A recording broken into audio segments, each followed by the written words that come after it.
One for international shipping. My name is Karen Grant, and I'll be your instructor today. So let me get there we go. There's all those new rules, and that's about how many it feels like every single time.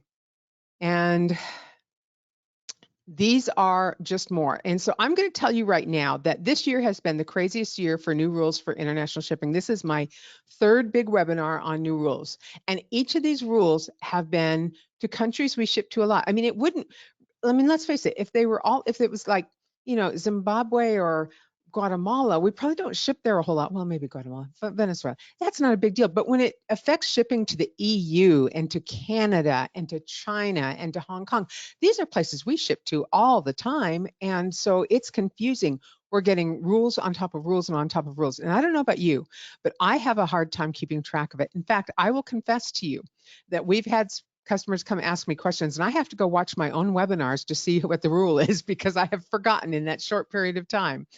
So getting old stinks sometimes. So we're going to be looking at these new rules, but later in the year, I'm probably going to try to do a webinar, and I'm guessing it'll be October or November, that summarizes all the new international rules for the year and will give you a cheat sheet that you can print out and have handy for the holidays so that you don't have to go crazy when you have customers that need to ship on these things and you can't remember the rule. So I want to double check and make sure everybody can hear me. I have one person that says they can't hear me, and I want to make sure you can, because we've had a blip. Okay. Yep. So everybody can hear me. So Mark, it's just you, sorry. Okay. Many of you have received these communications recently. UPS, I don't think, has sent any out, but that doesn't mean they don't have them. They have contacted us actually and talked to us about some of these. So here's the deal though. These communications are not meant for you specifically. Okay, they're meant for the carrier's business customers, and you're a business, so you're lumped into that group. Let me explain what I mean. These are hypothetical numbers. They're roughly correct, probably. I did take it off some statistics, but I can't vouch for them perfectly.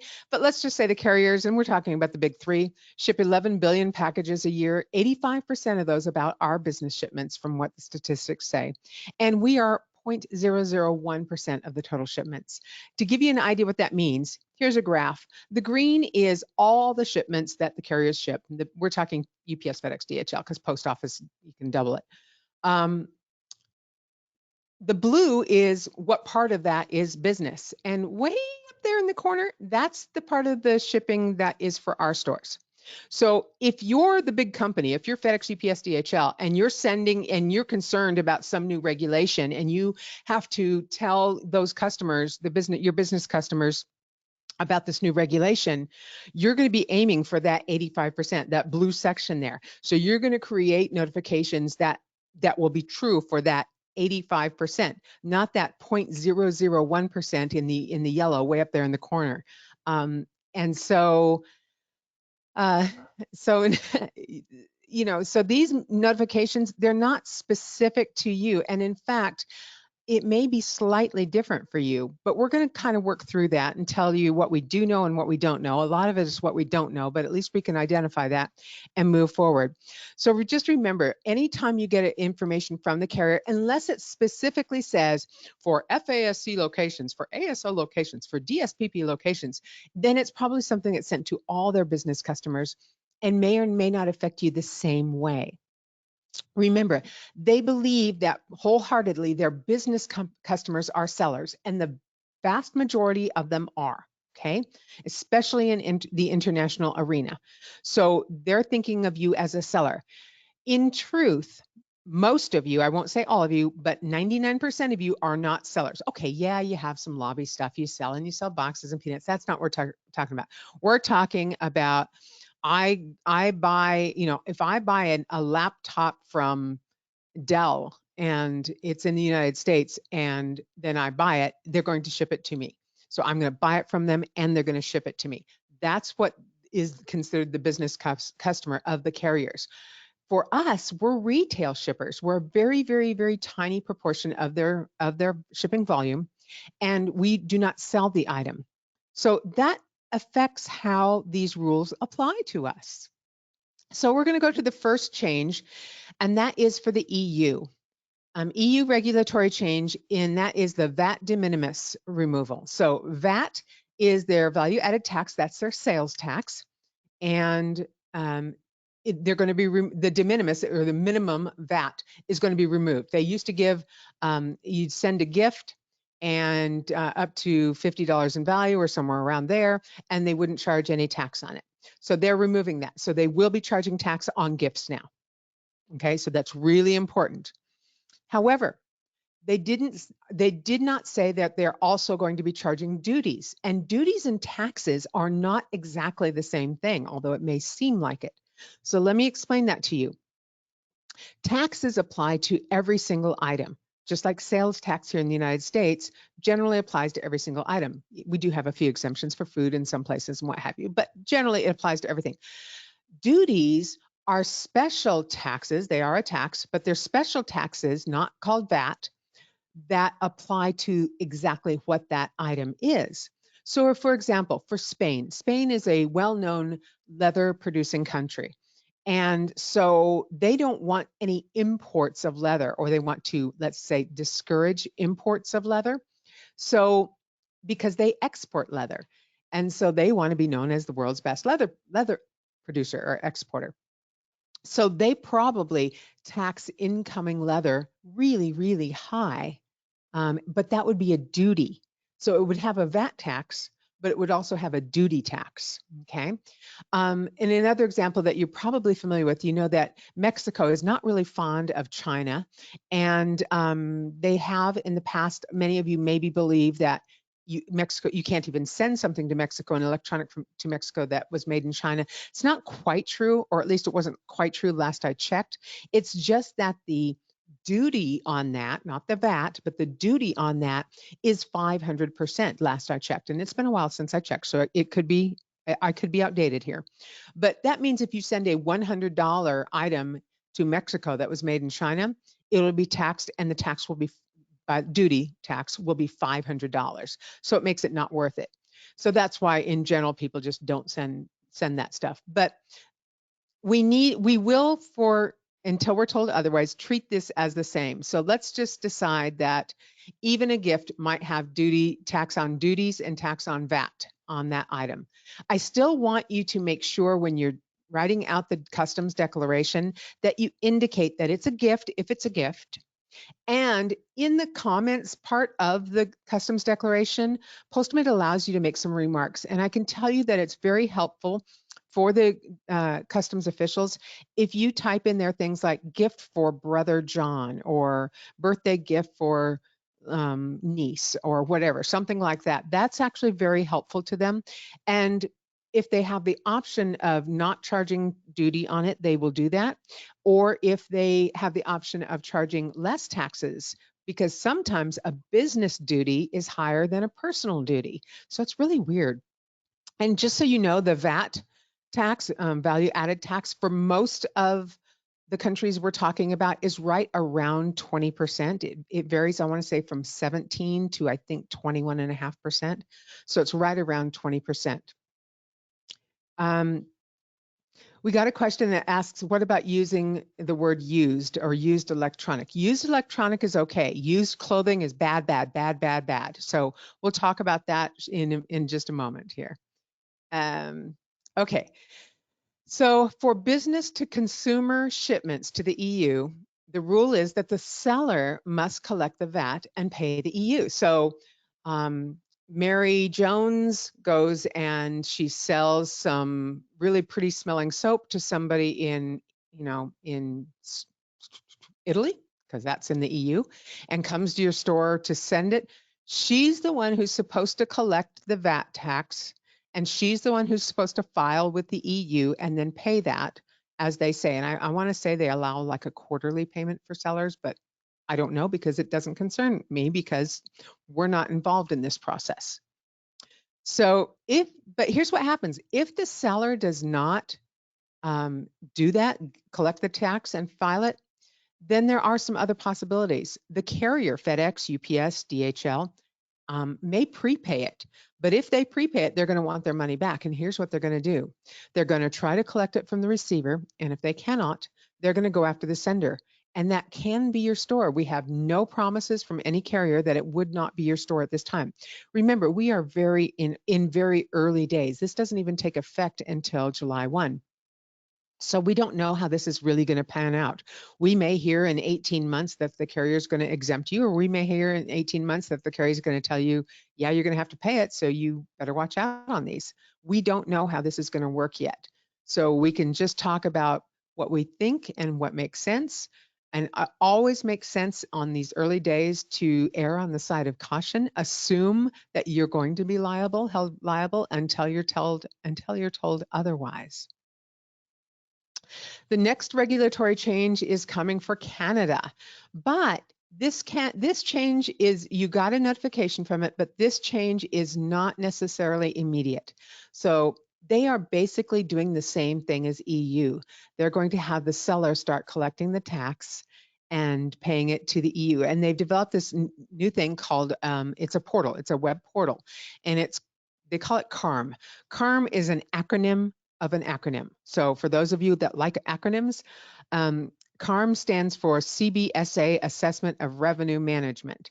And CBSA stands for Canadian Border Services Agency. See, an acronym of an acronym. Blah, blah, blah. Anyway, so they're just opening up the web portal, and they opened it in May, but they're not requiring anybody to use it yet. Mandatory use for importers will happen spring of 2022. Again, you are not generally considered the importer. So let's go to that. Who is the importer? Well, technically, that's the seller. You are just the retail shipper. And so you need to be aware of this.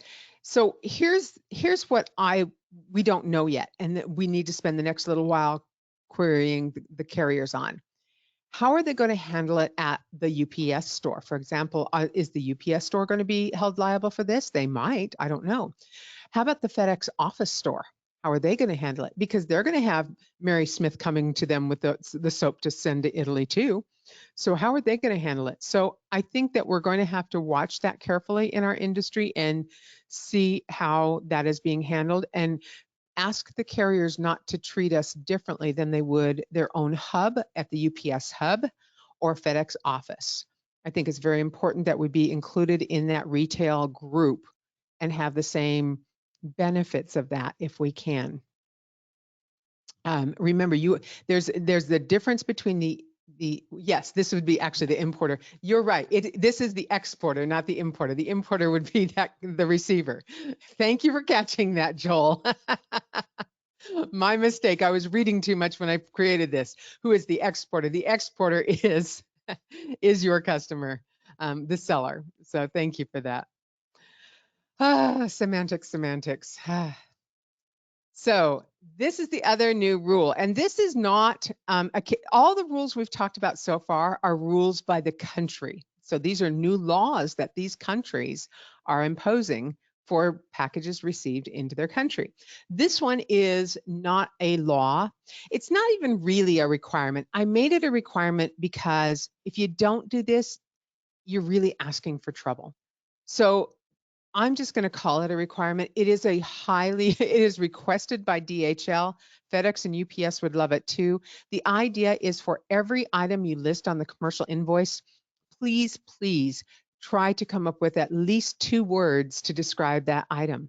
So we had somebody this week that just sent a shirt somewhere, and that caused a problem because it just said shirt. So let me give you some ideas. New men's cotton shirt. And new is important because I would say 40% and maybe as high as 60%, but I'll go with 40 to be conservative. 40% of the world will not allow used clothing in their country, even if it maybe belongs to the person who lives in that country. So just be very careful with anything with used clothing or used textiles of any kind. So make sure that you are very descriptive. You're going to have to think about these. Even for the most part with documents, we have a list in the customs form, but if you ever get in a situation where you're allowed just to type in what that is, make sure that you never use the words just papers or just documents. um, business documents, business papers, personal papers. I don't care. I mean, just find 2 words that do it. The carriers actually have a scan, and they scan for certain single words. And if they find a single word, they can reject the label. And one of those words is papers. Another one is documents. Another one is clothes. So they will reject a label for those things. Okay, next slide. This is the screen you're going to have to watch in Postmate, and this is how you're going to know whether or not you have to watch out for whether or not the seller has done the taxes on this.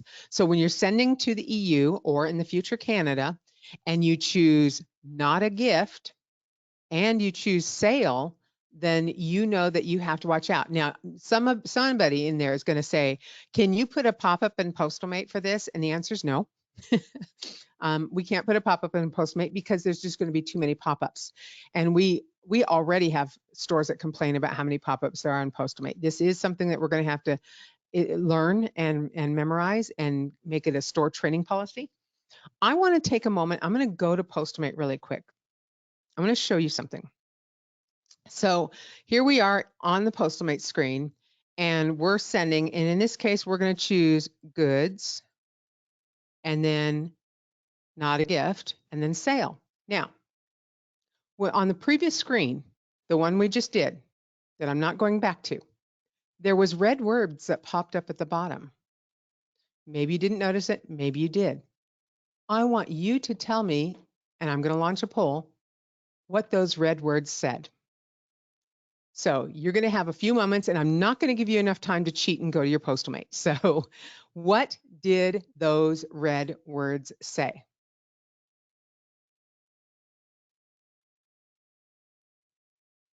Closing this poll in 5, 4, 3, 2, 1.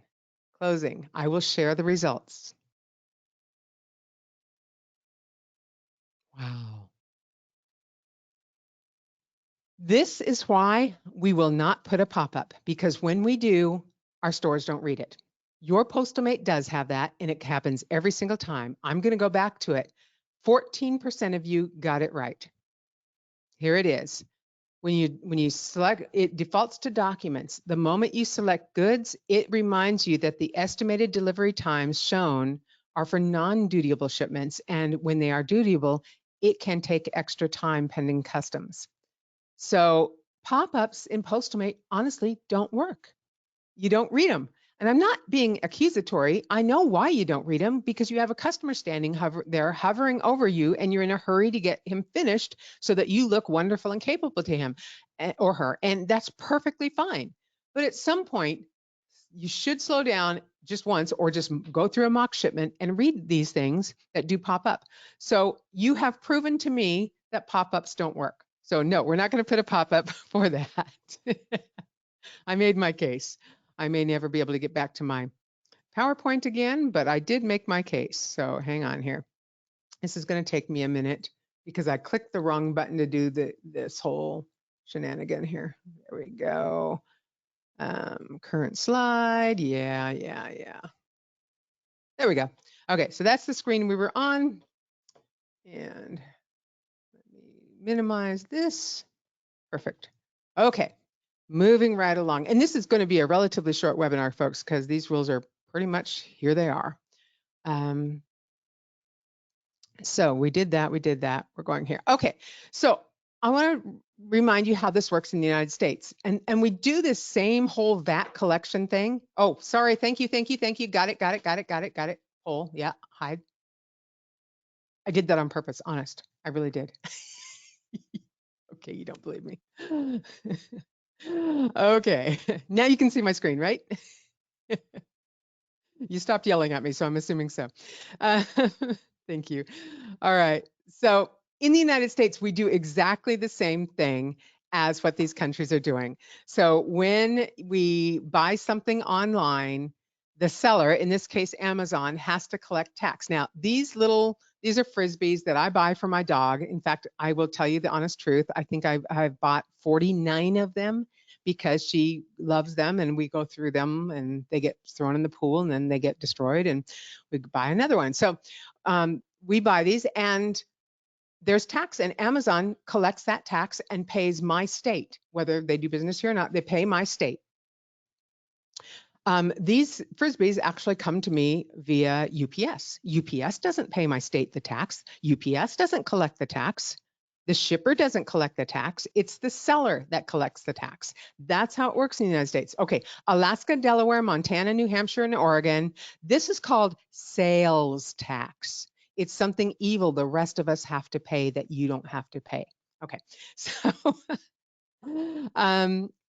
so that's exactly what's happening with these other countries. So the EU, Canada, and other unnamed countries that will happen in the future are doing exactly this. The seller is required to collect the sales tax and pay that country, and the shipper, who is you, should have no obligation for this. We will see how that pans out. So I have one person, Kurt Smarty Pants, and he's one of our best customers. I mean, he really knows his stuff. He actually reads the pop-ups. And you know what? Because I know him, I believe him. But Kurt, not everybody does. Okay. So we're learning how these new rules affect us, and what's reported. This is my disclaimer. What's been reported is the best information we have at this time. Yes, I expect these rules will evolve over the next few years. It's your responsibility to keep up on these, and that's going to be a pain. I'll try to help you as much as I can. Also, if you're a member of RS Associates, they're going to try to help you keep up on this stuff too, I'm sure. So be sure to stay in tuned with them and keep on their keeping their forums and what have you. By the way, I'll just tell you, some of you guys think I'm like the smartest person in this industry. I have you so fooled. Oh my gosh. I know this stuff. So there's because there's so many of you guys willing to share information. So on these notifications that came out, I got bombarded by you guys, the customers, with these things saying, "Are you going to do a webinar? And are you going to do a webinar on this?" I'm going, "Do a webinar on what?" And so thank you for making me look smarter than I am, because I'm really not that smart. Oh gosh. So the last thing we're going to talk about today, and this, like I said, is going to be a relatively short webinar, but we will go through questions, is there will be a mid-year USPS price increase August 29th. Okay, so that's coming up. If you're planning on a vacation or holiday during that time period, make sure that you have somebody reliable to do your rate update for you at your store, preferably you. Okay. Yes, there will still be a price increase for post office in January for the rest of mail. So what's the rest of mail and what's being affected? Here we go. So this August 29th rate change will affect first class mail, letters, and parcels. So first class package service, media mail, and parcel select ground. And if you're still doing retail ground, also that. Stamps are going up. Currently, they are 55 cents. They are going up to 58 cents. Right now, you pay 51 cents, so you get a 4-cent discount if you're using stamps.com with the Dymo printer, quick postage. That 51 cents will be going up to 53 cents. So we'll go back to a 5-cent discount, which is really good, because we need that extra 5 cents because we have to buy all these labels. Speaking of labels, Indicia has not indicated a time frame again for us moving to NetStamps. Now, to give you, some of you are newer and don't have a clue what I'm talking about, so I will give you some background on this, but they announced to us in 2019 that, well, first of all, let me further background. Stamps.com purchased Indicia.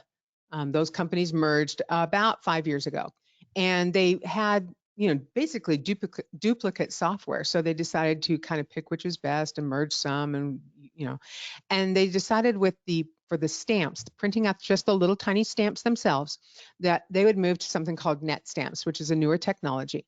And it would require everybody to change the label stock that they use and put in their Dymo printer. And so they moved all of their customers to this new NetStamps, except a few of us that use the Indicia Label Server API, which is, we are one of those. And we got a temporary waiver for that. So we didn't have to move over right away because they had to build their end of that API. Sorry, tickle on my nose. Well, that was in 2019. We were supposed to make the change in early 2020, and here it is mid 2021, and we still have no indication we're going to be going over to that soon. So right now, you're safe. For those of you who are newer and didn't live through all of this in the last couple of years, here are the two different types of labels that you could potentially use when printing out stamps. These over here are the older ones. They have an L-shaped pink on them and work in your Dymo printer. These are the new ones. They have a pink stripe at the top and a pink stripe at the bottom. There's a couple of differences.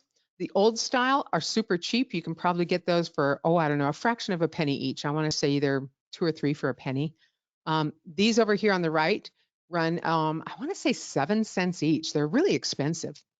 Now, some of you, because of your Indicia account and how you use it, Indicia forced you to move to net stamps and won't let you move backwards. So that might be because you use the Indicia net stamp website for some of your stamps to create a stamp of a unique price or custom stamp.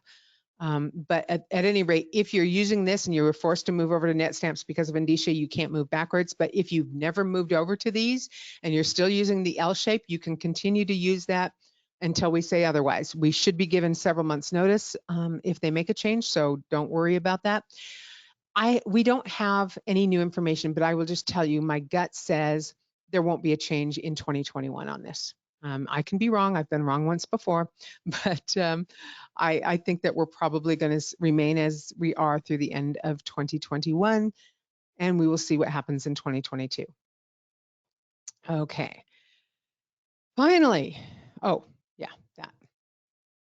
Questions, time for questions. So if you have any questions, now's the time. Stump the Karen, I'm sure you will. And I will be happy to try to answer them. I'm going to go back to the beginning and try to get those. Bear in mind, with this many hundreds of you on board, it's difficult to read all the questions. Is FedEx ever going to support their late delivery guarantee again? Yes, that's the service failure refunds and their service guarantees. Are they ever going to do that? I think the answer is yes. I do not know that it will be in 2021 though. So let me just tell you what was shared with me. UPS and FedEx have both announced humongous surcharges for their large shippers. You are not their large shipper, okay? A large shipper to them is a shipper that ships 1,000 or more packages per day through that carrier. Not one of you does that. I wish you all did, but you don't. So those customers are getting hit really high with some surcharges. Why them? Because they're also the customers that get the really, really deep discounts. And they're trying to control the number of packages that are going through their system during peak season. As you know, last year was a bit of a catastrophe in December. All the carriers struggled heavily. And finally, FedEx and UPS just told the carriers, not the carriers, their sellers, their large sellers, we're not picking up from your place. Or if we pick up, we're only picking up 100 packages. And so, for example, Costco Online did a great, sales job. UPS or FedEx would come to their back dock to pick up, and they'd have, 2,000 packages to pick up, and the UPS and FedEx would say, I'll take 100. And Costco's going, but you can't. We have all these packages. Well, yes, they can. And so that's what happened. So all those big sellers ended up dumping their packages in the postal system because the postal system cannot by law refuse it.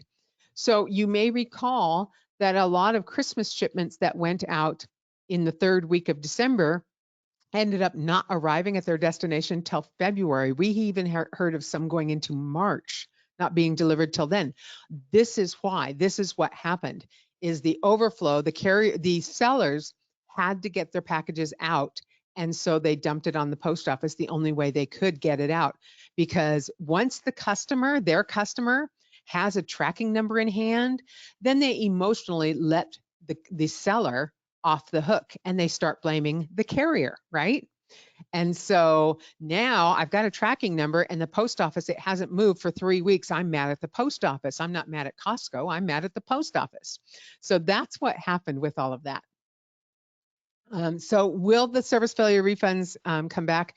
They will. They're starting to come back now slowly, but for next day, they will come back like that. They will come back next day and then the rest of Air or Express and then gradually ground.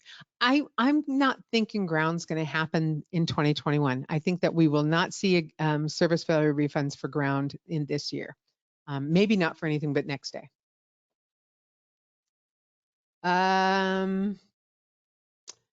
Masuma, that Postamate does handle the surcharge, the appropriate international surcharges, so you might want to contact our support team if you're not seeing something. And we can't send out any individual lists to you. You can look that up. The EU is identifiable. Okay, what about the word use? Okay, that we got. If we are held liable, how do we charge for it if we're going to be charged? July 1st is tomorrow. I know it is. I don't have the answers. All I can do is tell you what the rules are. I can't tell you how it's going to work for you.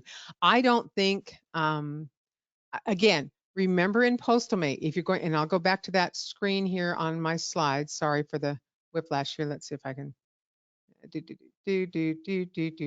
on. Where'd it go? Where'd it go? There we go. That's the one I want. Okay. So remember, this is when you have to be concerned when it's not a gift and it's a sale. So those are the times you're going to ask your questions. And now if it's going to, South Africa, it's not a big deal because they're not involved in this. But if it's going to the EU and you have to know what countries go into the EU, if it's going to the EU, you might want to ask the country or ask the seller, have you paid the VAT taxes on this? And, we may end up turning some customers away. I don't see a lot of that. Let's face it, here's the deal. We do have sellers that come to our store, even for international. That does happen. It happens primarily on two things, eBay, and then we have some small retailers in our area that do it. But most of our shipments, I would say more than 50% are personal shipments or not a sale, sometimes samples or something like that. So this is maybe a third, I'm guessing here, and your store situation is going to be different than the other guy's store situation. So this is going to have to be a judgment call that you make. Yes. Can we still use quick postage for just documents? Yes, you can. Yes, for a letter or a flat envelope, you can use quick postage. Okay, scrolling down. Holy Hannah. So you can ship electronics to Mexico, or is it just because the tax is so high?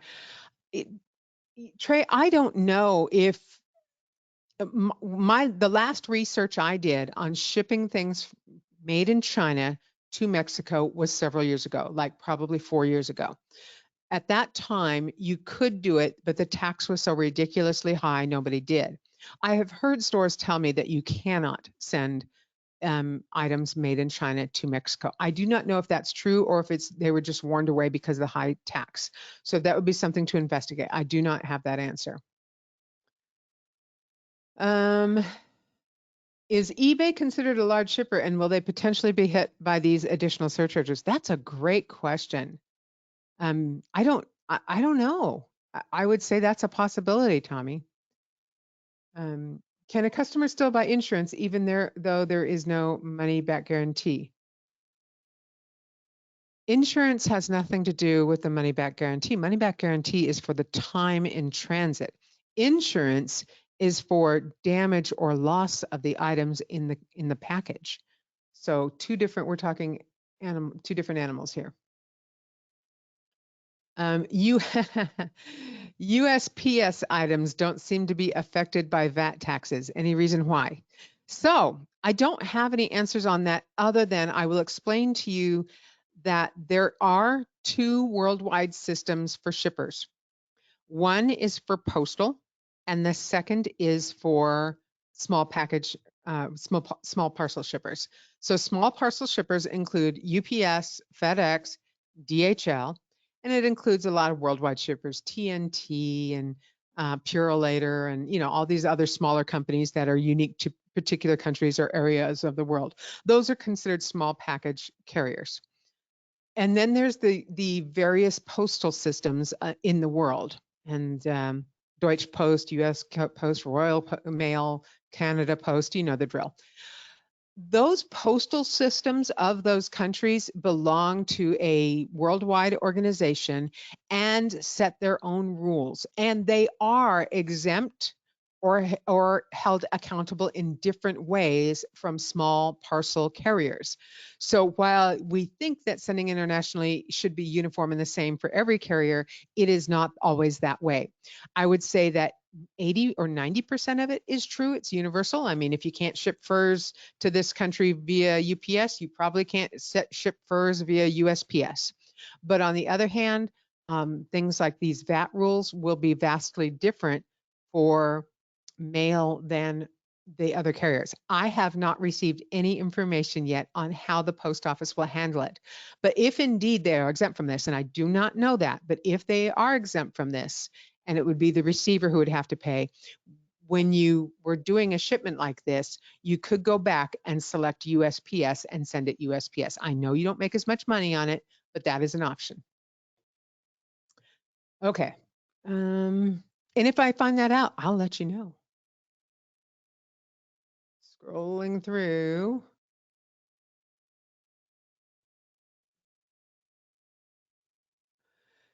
So this, and I won't mention his name in case he doesn't want his name mentioned, but he says that when he does do a shipment like this and does not a gift and selects sale, they take basically the customer's credit card on file, put it on file for any back charges that happen.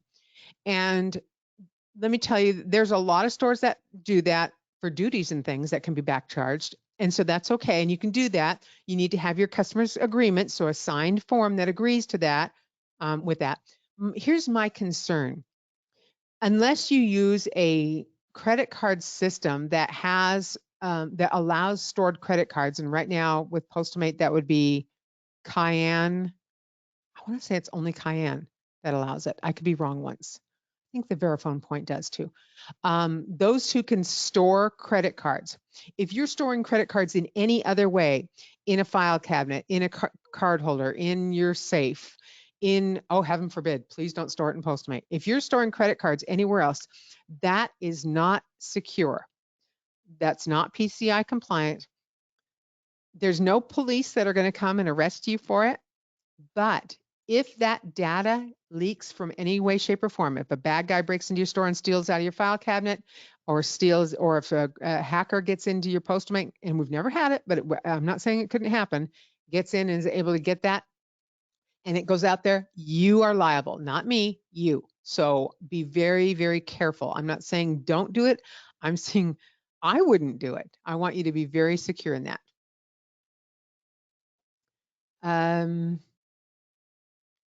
Okay, so can we switch back? No, I don't know. Is there a place to get? No.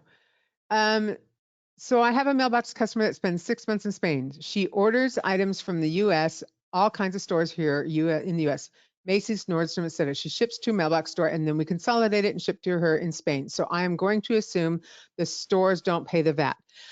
That is true. And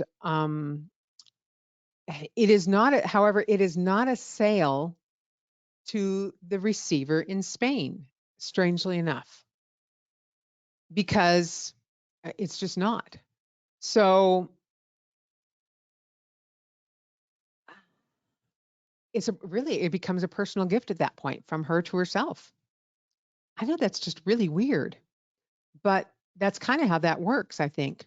That one is a really gray area. I can argue on both sides of the coin on that one, but I'm gonna be on your side and on your customer side, and I'm gonna say, no, this is personal things she's bought. She owns them. She has it go to your store. Once it goes to your store, it's not from the seller anymore. It's from she's sending it from her to her. She's the from on this. In your records, she's the from on this. It's not the seller. So this is a personal shipment. So that's my argument on that for your side. I don't know if it'll hold up, but I'm going to stand on that. Okay. Sid, I cannot promise. Well, EU Canada will not hold us liable to pay for duties and taxes. Look, the EU is never going to come after you to put you in jail for not paying VAT. However, um, I don't know. I mean, there's going to be some penalty somewhere that happens, and it may be to the carrier, and the carrier may then penalize you. I don't know. The it's like, here's the rules, and then we're going to see how it all unfolds. I have no idea, but I can tell you this is going to evolve. We're going to have new rules because of the new rules, and we don't know what those new rules are going to be yet. Um, for China and a few other countries has so many restrictions, EAR is good to put on when you make labels. That's really only for those countries that require EAR.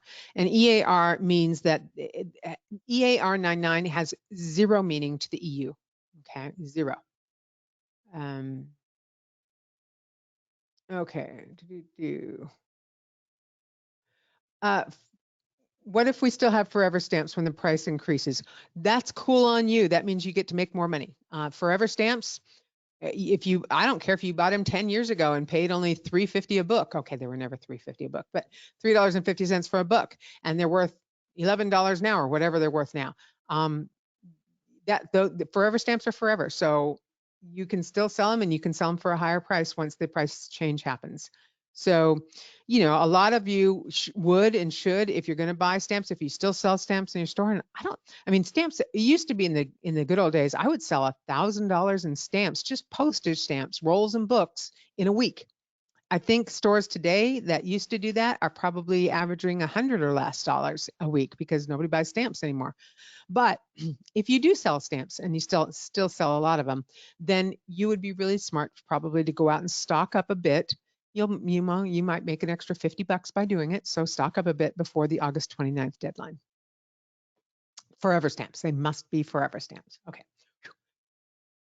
Ah, Robert, you are so welcome. Uh, okay. Yep. Good idea. Wait. Now my stupid questions scrolled up. Okay. Mary sells 1,000 a week. Cool on you. Wow, that's a lot of stamps for nowadays. So we ship international students and campers items internationally, their own clothing. Why would this be a no? Because a lot of countries do not accept used clothing, period. That's in their rules, will not accept used clothing. That's why I always advocate for you to put new clothing when something's new. You will need to look that up and see if it's allowed, used clothing is allowed, but it is possible, even though it's their own personal things, that it may not be allowed. And folks, the reason for that, a lot of that is infestation. Um, they we always, we live in this beautiful country that we have, and we don't have to deal with a lot of the ick of the world, although we have some certainly. But used clothing from all places is not equal. Let's just be very tactful. Okay.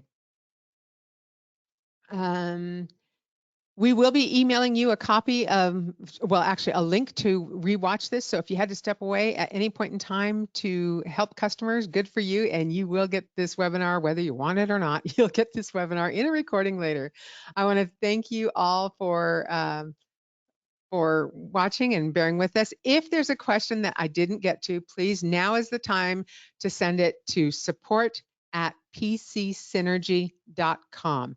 You can even put in there, attention Karen, and I'll take a look at it and either assign it or answer it personally over the next 15 minutes. I want to thank you all. Appreciate it. Have a great 4th of July weekend. I know it's a little bit slow in stores, but it'll pick up again. Don't worry. We got that college kids coming. They're going back to school this year, so there'll be a lot of college shipments coming up in August. So that'll be something to look forward to. I don't know that I'll have a hot topic unless one of the carriers does something weird. I don't know if I'll have a hot topic webinar in July, but we certainly will in August, and we'll be talking more about that rate change. So folks, look forward to it. You take care. We'll see you another time. Bye-bye, everybody.